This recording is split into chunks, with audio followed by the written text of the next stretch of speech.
안녕하세요. 오늘 올리브유 두 번째 시간입니다. 첫 번째 영상에 호응이 아주 커서 제가 너무 감사했어요. 오늘 두 번째 영상도 지금 즐겁게 이제 시작합니다.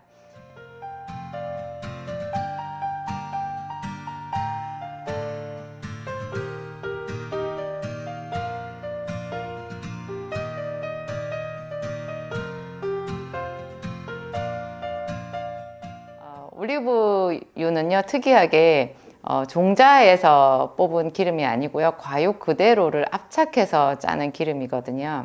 그래서 엑스트라 버진이라는 이름이 나오는 거예요. 그 과육이 있는 그대로 상태에서, 신선한 상태에서 열을 가하지 않고 그냥 압착을 시키는 거죠. 열을 가하면 훨씬 더 많은 기름을 얻을 수 있겠지만, 그 기름은 우리가 원하는 그런 향이 있고 또 어떤 혈관과 심장을 좋게 해주는 그런 양리작용이 있는 기름이 아니거든요. 보통 우리가 마트에서 보는 그냥 올리브유는요, 아주 이름은 멋있어요. 퓨어 올리브유. 퓨어, 순수한이라는 뜻이잖아요.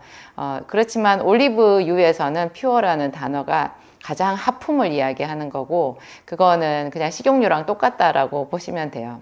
그냥 식용유처럼 사용하시는 거고요. 지금 제가 말씀드리는 올리브유는 엑스트라 버진, 과육을 신선한 그대로 해서 열을 가하지 않고 압착한 기름을 말하는 거죠. 요즘에는 그냥 냉압착유, 이걸 이제 열을 가하지 않으니까 냉압착이라고 말하는데요. 냉압착유보다 좀 더 좋은 기술이 나왔는데, 그것이 바로 원심 분리기에서 이제 추출을 해내는 방식이에요. 콜드 익스트랙티드라고 얘기를 하죠. 이것이 이제 전통적인 압착 방식보다 좀 더 좋은 기름을 짤 수 있는 기술이고요. 제 이름으로 만든 올리브유는 이제 그 방법을 사용했어요. 그래서 포장도 잘했기 때문에 가장 최적의 산도 0.1을 유지한다고 제가 말씀드렸죠. 이걸 이제 생으로 그냥 먹게 되면 목 넘김을 할 때 이제 목에 매캐한 그 매운맛이 나게 되는데, 그게 약간 위벽을 자극해서 좀 불편할 수도 있지만 그것 자체가 이제 올레오칸탈이라고 하는 유효 성분이고요. 그게 또 심장에, 혈관에 굉장히 좋은 성분이니까, 그래서 열을 가하지 않고 그냥 어떤 요리를 하지 않고 그대로 야채 드레싱으로 뿌려서 먹든지 그대로 이제 그냥 음용을 하는 그런 방법이 이제 가장 좋다, 이렇게 얘기를 하죠.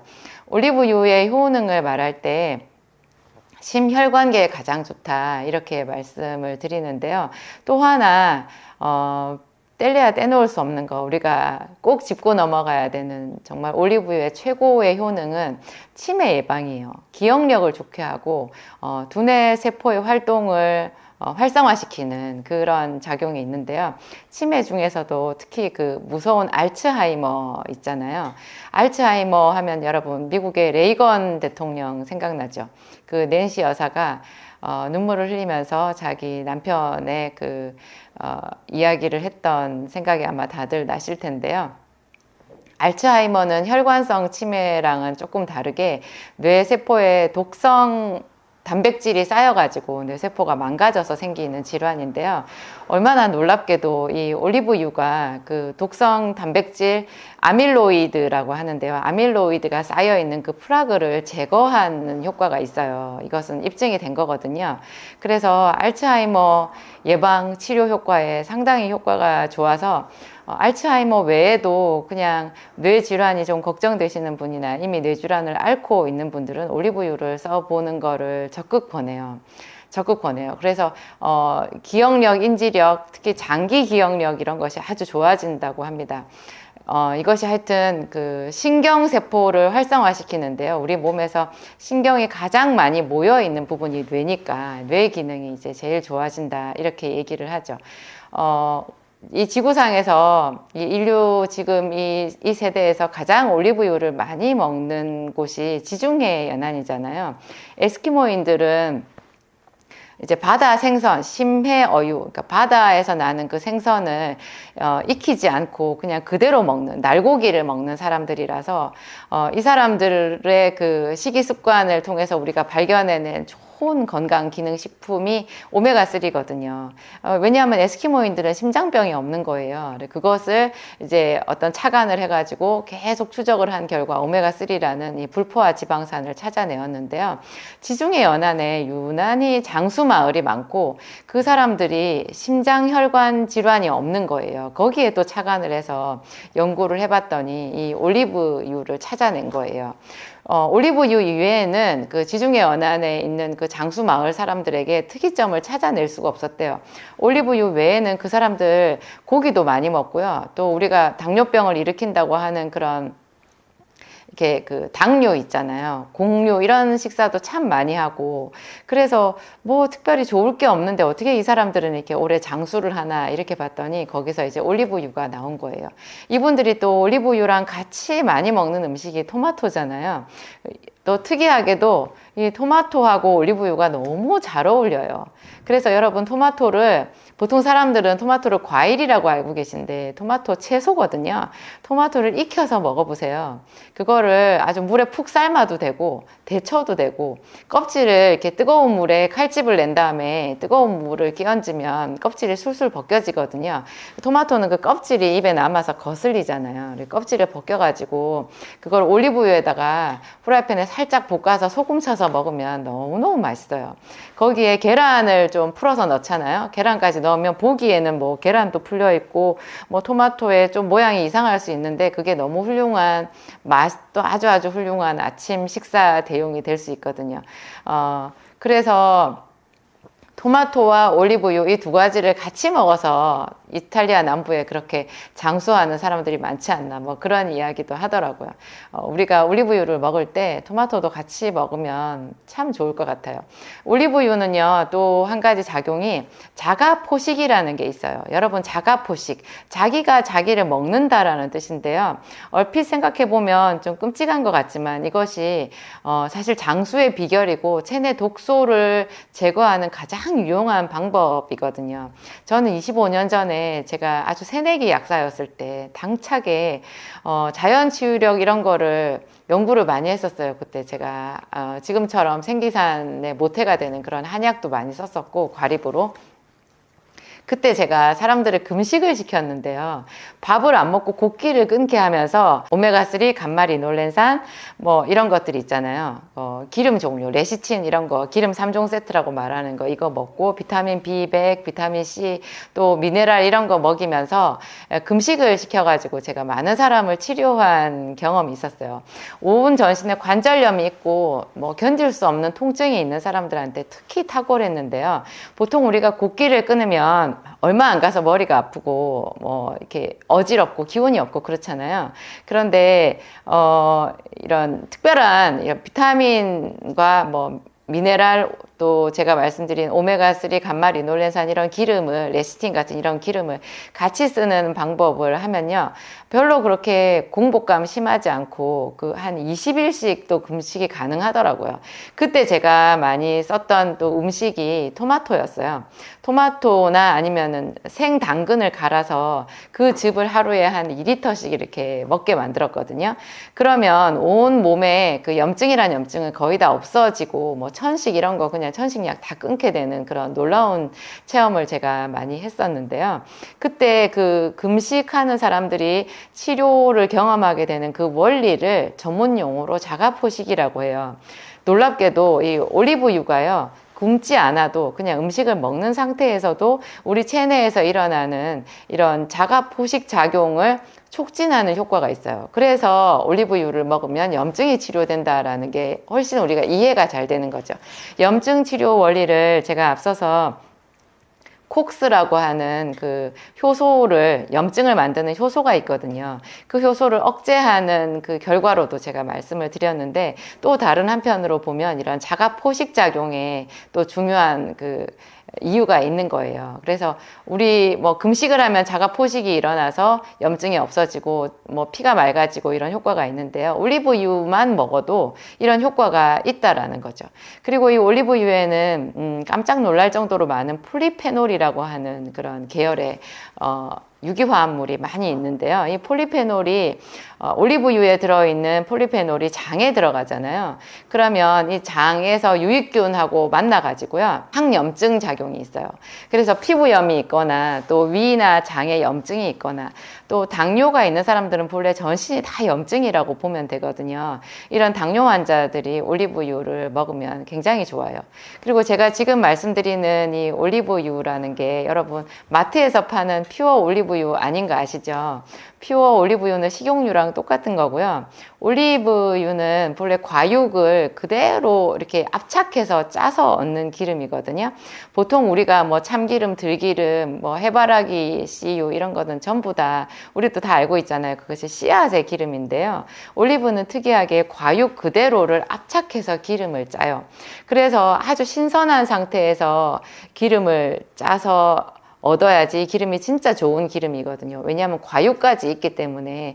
그래서 정말 좋은 올리브 기름을 엑스트라 버진이라고 하는 거예요. 버진은 이제 처녀라는 뜻인데 과육까지 같이 따기 때문에 같이 따서 그대로를 짜기 때문에 이것이 더 신선한 상태에서 짜야 되고, 그래서 엑스트라 버진이라는 이름이 붙는 거예요.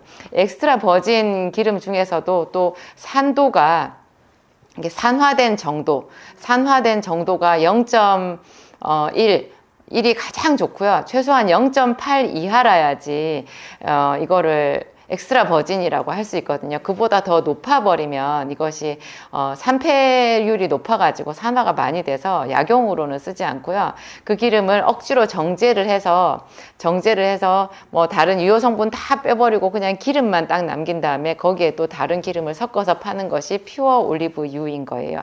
그래서 그거는 어떤 약 효과는 없고 약으로서의 효과는 없고 그냥 식용유랑 똑같다, 이렇게 보면 되는 거죠. 올리브유를 극찬한 그런 학자들이 참 많더라고요. 세상에 어떤 음식이라도 그 음식을 먹는 이유가 올리브유를 더 먹기 위해서 그 음식을 먹는 거래요. 그렇게 말할 정도로 올리브유는 많은 그 학자들과 또 하여튼 그 지중해 연안의 사람들이 입증을 해주는 그런 기름인 것 같아요. 제가 이 기름을 여러분들에게 좋은 가격에 그리고 최고의 품질로 공급할 수 있게 되어서 너무너무 감사해요. 저도 주변 사람들한테 선물도 많이 해야 되겠다, 그런 생각이 들기도 합니다. 하여튼 여러분, 그 성경에 제가 이 올리브유가 나온다고 앞서서 말씀을 드렸었는데, 성경에는 감람유라는 말로 나오거든요. 구약 성경에 보면요, 어떤 재밌는 이야기가 있어요. 어떤 그 선지 생도의 아내, 그러니까 지금으로 말하면 이제 목회자, 뭐 전도사, 신학생 이쯤 되는 거죠. 그러니까 하나님께 자신을 구별해서 드린 그런 남편이 있었는데, 이 남편이 빚을 많이 지고 그냥 생명을 잃은 거예요. 돌아가신 거예요. 그랬더니 그분의 아내가 이제 과부가 된 거죠. 자기의 두 아들을 이제 그 채주가 와서 종으로 이제 빚을 갚는 대신에 네 아들을 종으로 팔아라, 이렇게 압박을 넣으니까 이 과부가 너무 괴로워서 하나님의 사람을 찾아갔어요. 엘리사라고 하는 하나님의 사람을 찾아갔더니 그 엘리사가 이 과부의 딱한 사정을 듣고 너희 집에 무엇이 있느냐 물어봤거든요. 저희 집에는 아무것도 없고 기름이 조금 있다고 그래요. 그러니까 그 엘리사라고 하는 하나님의 사람이 그래요. 온 동네 다니면서 그릇을 많이 빌려라. 너희 집에, 그리고 그 그릇을 두고 다 문을 닫고 네 아들이랑 그 기름병에 기름을 그 그릇마다 다 부어라, 그렇게 얘기해요. 그 과부가 돌아가서 온 동네에 가서 그릇을 많이 빌렸어요. 옛날이니까. 그게 엘리사 시대라고 하면 여러분 지금으로부터 거의 한 3000년 가까이 전이거든요. 얼마나 옛날이겠어요. 그때 그 당시에 가난한 사람은 집에 그릇도 별로 없었나 봐요. 그래서 온 동네에 그릇을 빌려다가 그 조그만 병에 들어있는 기름을 부었는데요. 그게 이제 하나님이 일을 하셔서 그 기름이 조그만 병에서 계속 기름이 나온 거예요. 그 기름이 이제 그릇에 다 차고 나니까 딱 병에 그 기름이 그쳤대요. 그래서 좋아가지고 이 과부가 이제 그 엘리사를 찾아갔더니 엘리사가 그 기름을 팔아라. 그래서 빚을 갚고 남은 돈으로 너와 내 아들이 생활하도록 해라, 이런 훈훈한 이야기가 있거든요. 그때 그 기름이요, 여러분 올리브 기름인 거예요. 감람유. 그러니까 요즘에는 뭐 이렇게 지중해 연안에 가면 흔해 빠진 거 이렇게 말해도 되나? 하여튼 흔한 것이 올리브지만 그 옛날에 그 가난한 과부에게는 올리브 기름도 흔치 않았던 거고요. 올리브 기름도 또 등급이 다 있잖아요. 특히 좋은 아주 값비싼 올리브유는 정말 치료제로 사용했고 또 머리에 부으면 이게 관유가 되고요. 하여튼 이게 쓰임새가 굉장히 많았어요. 그것을 등잔에 등불을 켜는 기름으로도 사용했었고요. 음식으로도 당연히 먹었겠죠. 하여튼 이런 좋은 기름을 우리가 오늘날 요즘처럼 혈관이 많이 막히고 염증이 많고 이 세대에는 정말 올리브유 같은 것이 필요하다는 생각이 듭니다. 뭐 오메가3 우리가 뭐 캡슐로 먹으니까 먹는 양에 한계가 있고 또 감마리놀렌산 그것도 다른 기름이 불순물로 섞여 있어서 먹는 용법이 정확하게 정해져 있는데요. 올리브유는 그런 용법이 없어요. 그냥 먹고 싶은 만큼 먹을 수 있는데 단 여러분 이게 기름이니까 살이 찔 수 있거든요. 그래서 여러분 1ml만 해도 9kcal가 되니까 그런 거는 생각하고 드셔야 돼요. 9kcal 상당히 높죠. 그러니까 1g이 9kcal에 해당되니까 살찌는 것 이런 거는 좀 생각하고 드셔야 됩니다. 오늘 제 이야기는 여기까지 하겠습니다. 다음번에 또 제가 3탄으로 오늘 누락된 부분 또 여러분들에게 전달해 드리도록 하겠습니다. 감사합니다.